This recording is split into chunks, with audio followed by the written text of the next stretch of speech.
Hey, I'm getting ready to read chapter 13 of Trouble According to Humphrey, and it's called In a Tight Spot. That afternoon, feeling rested and raring to go, I crawled out of my sleeping hut because Miss Brisbane was going to read to us.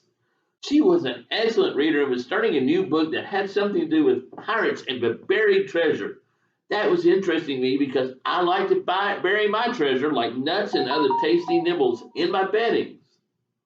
Miss Brisbane sat down with the book, but she never did read. My glasses, she said. Where are my glasses?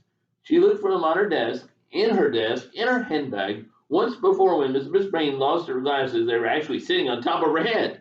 This time they weren't either. Let's do a search, she told the class. My friends ran around the classroom checking every nook and cranny. It was like a treasure hunt, but they never found the glasses. And believe me, they looked everywhere. Sorry, class, I guess I won't be reading today. My classmates were as disappointed as I was, so Miss Brisbane asked Tabitha to read a few pages, followed by Kirk. They are good readers, but not quite as good as Miss Brisbane. Once school was over and the room was empty, Miss Brisbane checked the entire room again. They have to be here, Humphrey, she said. You haven't seen them, have you, Og? Og splashed in his water and tried to tell her that I hadn't seen them, and I tried to tell her I hadn't seen them. Since I couldn't get out of my damn cage, I wouldn't be able to help her. Miss Brisbane finally put on her coat and left, muttering under her breath as she did. When I was sure she was gone, I went to the side of my cage closest to Og. Og, I have something to tell you. Are you listening? Boing, boing, Og answered. Good, I'm glad that Miranda is out of trouble, but now I'm the one in trouble. This new cage they bought me has a lock that I can't open. Mr. Brisbane tested it and made sure that boing, boing, boing, Og repeated. He sounded truly alarmed. Now, I don't want to come over here I won't be able to come over and have chats with you, and I won't be able to get out and help my friends. Og, my job as a classroom hamster won't be so much fun anymore. Og dove into the water, splashing furiously. I guess he had heard enough. It wasn't right for Miranda to take the blame, I said, talking to myself. Not right at all. Og stopped splashing. Everything was silent until I heard the rattle of Aldo's cart. He hurried over to my cage. Welcome back, Humphrey, he said. Your pal Og really missed his buddy. Come to think of it, so did I. I miss you too, I squeaked loudly. Aldo put up a chair and took out his lunch bag. We've got some catching up to do. I hear you went to the vet. Richie told me. Repeat it, Richie. Repeat it, please. Richie is Aldo's nephew. He said you're healthy as a horse. Although I wasn't sure I liked to be compared to a horse, I knew Aldo meant well. Guess what? I went to the doctor too. And you know how I was tired all the time? Seems I was low on some vitamins and I was drinking way too much coffee. I'd get a burst of energy and then be more tired than ever before. But now I've cut back on the coffee.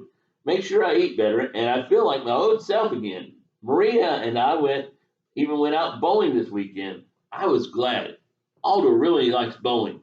Speaking of vitamins, here's something for you. He took a juicy orange slice out of his bag and pushed it through the bars of my cage. I see you got a new cage too. Looks pretty much like your old cage, but at least you can't get out anymore. Thanks for reminding me, I thought. Still, Aldo meant well, and the orange was extremely tasty. You know, a guy like you could get hurt out here in the classroom. You could fall and break something or get caught in a drawer and not have any air. You could be stepped on or sat on or eat something that would make you sick. Aldo was making me nervous.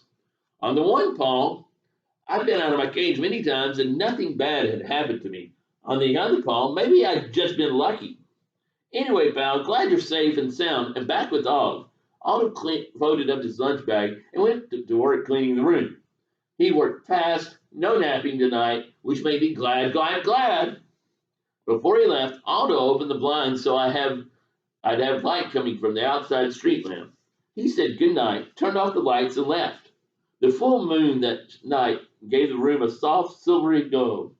I sighed and stared longingly through the bars of my cage. Never again would I slide down the table leg to get to the floor. Never again would I scramble under someone's table to nibble on a nut or to perform one of my extraordinary deeds to help a friend. As I gazed around the room, I saw something sparkling under Miss Brisbane's desk. Og, look, it's a diamond, or maybe it's a pirate's treasure. Og splished and splashed. I stared at the twinkling object.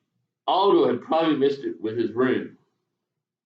The more I thought about it, I realized there probably hadn't been any pirates around lately, so what was it? I kept my eyes on the glittering thing under the desk, and as it started to get light early in the morning, I finally saw what the treasure was: Miss Brisbane's glasses. She had missed them. My classmates had missed them. Otto had missed them. I hadn't missed them, but now I had no way to recover them and no way to tell anyone where they were. Og, Og, wake up, I said. It's hard to tell when a frog is sleeping because he does it with his eyes open. I found Miss Brisbane's glasses. They're under her desk. Boing! If only I had my lock that doesn't lock. Boing, boing, boing, boing, boing. Og twanged loudly, bouncing up and down. What on earth was my green and lumpy friend trying to tell me? Boing, boing, boing, boing, boing. Og actually hit the top of his glass house. Are you trying to get out? What are you saying? I squeaked. Boing, boing, boing, boing, boing, boing. Og was going to get a sore throat from all that croaking. Obviously, he wanted me to get Miss Brisbane's glasses, but how? Okay, I'll try it, I squeaked, hoping to stop the racket for a while. I'd already watched Mr. Brisbane test the cage door, but I decided to try again. I jiggled it just as I on my good old lock that doesn't lock. It didn't budge. I pushed up. I pushed down. I pushed with all my might. The door stayed shut. Boing, boing, boing, boing, boing. Odds started up again. I gazed at him through the bars of my cage. He was bouncing higher and higher and higher with each leap, and he was twisting and turning in a very unfrog-like way. Gail had demonstrated an old dance like that for the class one day. She called it the twist. Boing, boing, boing, boing, boing. Eee! Again, Og twisted himself from side to side. Maybe he needed to see the veterinarian, or maybe he wanted me to twist the door handle. I twisted to the left and I twisted to the right. I jiggled and joggled it. At least Og couldn't say I hadn't tried. I was getting discouraged and out of breath when I had a new idea. I crouched down and got underneath the lock. Then I pushed up with my back and twisted to the right. The door flew open so fast I tumbled out onto the table and did a double somersault. I had opened the door. Just as I did, Og leaped so high he popped the top of his tank.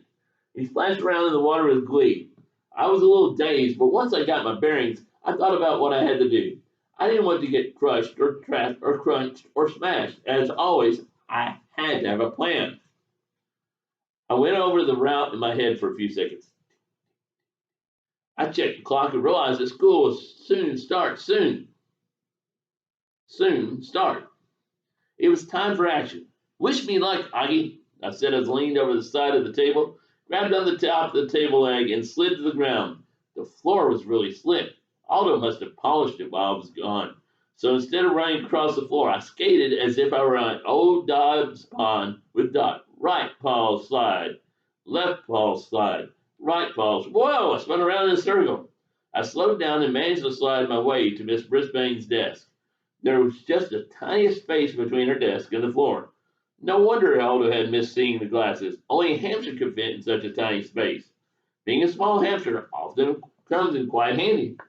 I realized that a pair of glasses could be so large and heavy, and never realized that a pair of glasses could be so large and heavy, at least compared to me. I tried pulling them, but that didn't work. Instead, I moved behind them and pushed until they were out on the floor, out in the open.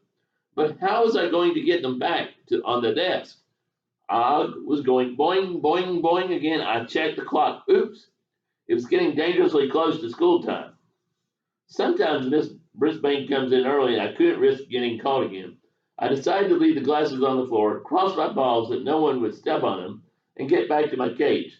Try as I could, I wasn't getting anywhere until I remembered watching kids on sleds after the big snowstorm in January. I threw myself on the floor and slid all the way across on my stomach. You know what? It was fun. I got back to my table safely. Now came the tricky part. I'd done it before and I could do it again. I had to take a deep breath, grab the long cord hanging down from the blinds, and start swinging. I pushed to start the cord swinging. Hanging on tightly, I pushed harder and harder, so each swing carried me higher. I tried to ignore that churning in my tummy. There was no time to waste. At last, I was even with the side of the table. I closed my eyes, took a dive, and slid across the table straight to my cage, Panting, I raced inside and shut the door behind me.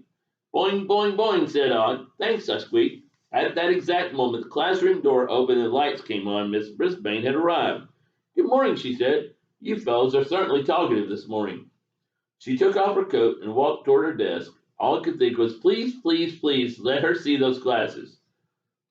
She walked straight toward them. In fact, it looked as if she was going to walk right over them. Stop! Listen, I squeaked. Boing, boing, boing, boing, Og chimed in.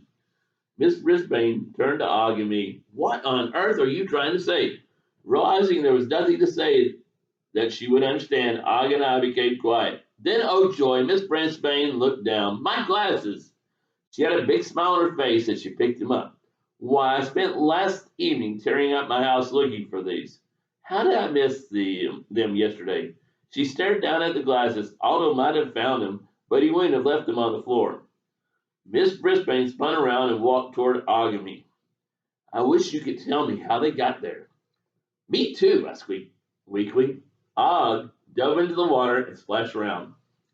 All I can say is thank you, and I hope you understand what I'm saying, Miss Brisbane said. She turned and headed back to her desk. I must be losing my mind. I'm talking to a hamster or frog, she said softly under her breath. I knew she wasn't losing her mind. I was just happy that she'd found her glasses. Miss Brisbane's eyeglasses mysteriously disappeared. Just as mysteriously, they reappeared the next day. The Humphreyville Herald. We have one more chapter to go. It looks like it may take 2 days, but we're almost at the end of Trouble According to Humphrey.